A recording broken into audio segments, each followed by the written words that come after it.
Assalamualaikum warahmatullahi wabarakatuh. Perkenalkan, nama saya Farzana, kelas 7I, nomor absen 2. Di sini saya ingin menceritakan kisah sejarah hidup Nabi Muhammad SAW dari mulai beliau di kandungan ibundanya sampai dakwah Islam di Mekah. Jadi ceritanya begini, kisah Nabi Muhammad SAW selalu penting untuk diceritakan kepada generasi muda umat Islam sebagai suri tauladan sejak kelahiran, menikah, menerima wahyu, hijrah hingga wafatnya Rasulullah SAW. Umat Islam perlu tahu. Dalam sejumlah sirah nabawiyah disebutkan bahwa Nabi Muhammad SAW lahir di kota Mekah pada 12 Rabiul Awal di tahun gajah.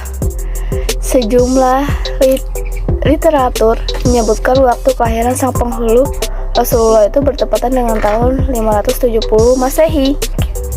Orang tua Nabi Muhammad SAW bernama Abdul bin Abdul Muthalib dan Aminah binti Wahab.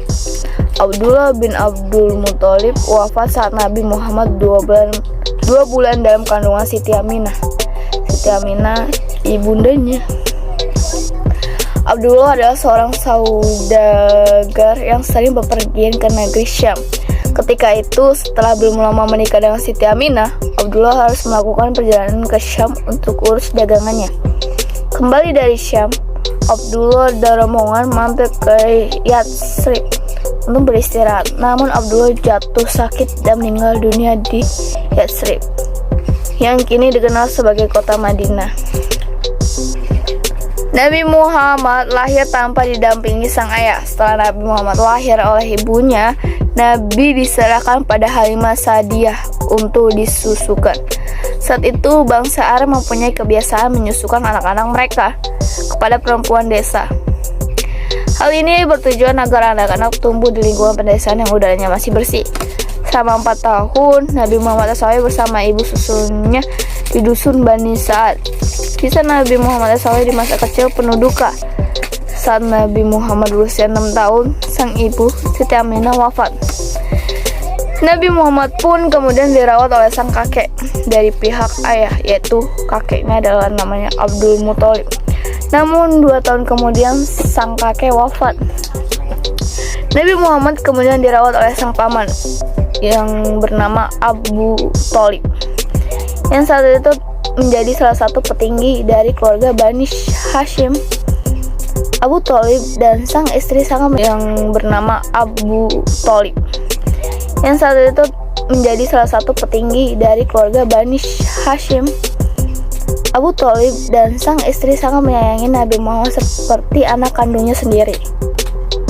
Pernah suatu ketika Nabi Muhammad SAW ikut Abu Thalib berdagang ke Syam. Dalam perjalanan mereka bertemu dengan seorang tokoh agama yang melihat tanda-tanda kenabian pada diri Muhammad remaja.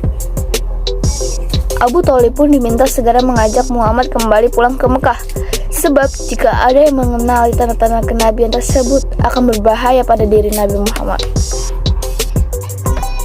Setelah peristiwa kelahiran, kisah Nabi Muhammad SAW berikutnya yang patut menjadi teladan adalah peristiwa diturunkannya wahyu pertama dari Allah kepada Nabi Muhammad. Sebelum dijadikan seorang rasul, Allah pun telah memberikan anugerah keistimewaan kepada Nabi Muhammad.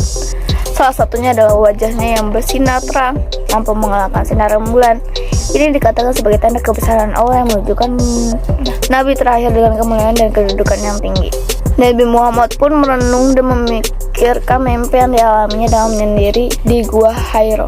Kemudian di tempat itulah Nabi Muhammad diperlihatkan Allah bahwa mimpi yang dialaminya benar adanya. Pada saat itu, malaikat Jibril datang kepada Rasulullah dan menurunkan wahyu pertama yang diberikan Allah SWT. Saat itulah Allah menurunkan ayat dari surat Al-Alaq 1-4, yaitu sebagai berikut. Setelah peristiwa itu, Nabi Muhammad pulang dengan perasaan takut. Namun disinilah waktu di mana kisah kerasulan Nabi Muhammad dimulai. Di mana Nabi Muhammad sebagai utusan terakhir yang akan membawa kedamaian bagi seluruh umat manusia.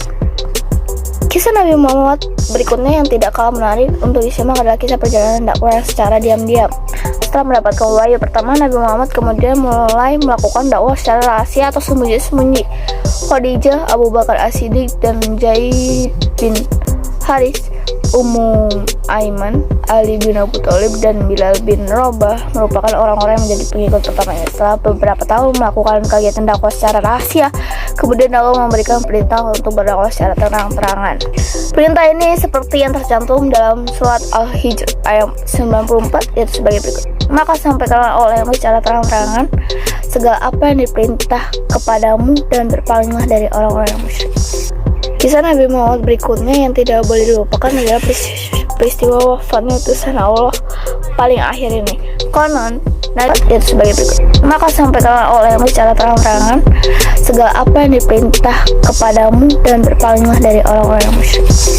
Kisah Nabi Muhammad berikutnya yang tidak boleh dilupakan adalah peristiwa wafatnya utusan Allah paling akhir ini. Konon, Nabi Muhammad menderita sakit yang dialami selama beberapa bulan. Setelah melewati penyakitnya, Nabi Muhammad dikabarkan meninggal dunia. Pada saat terjadinya peristiwa menyedihkan itu, sahabatnya Abu Bakar sedang tidak berada di Madinah.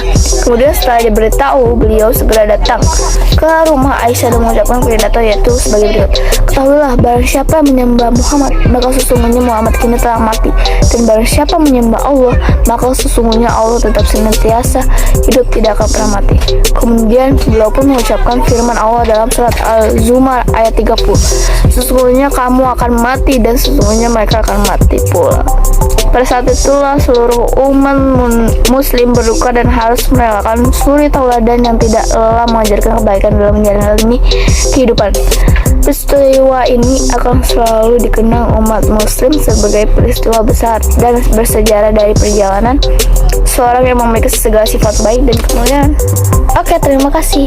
Demikian kisah menceritakan kisah sejarah hidup Nabi Muhammad SAW dari mulai beliau di kandungan ibundanya sampai dakwah Islam di Mekah. Wassalamualaikum warahmatullahi wabarakatuh.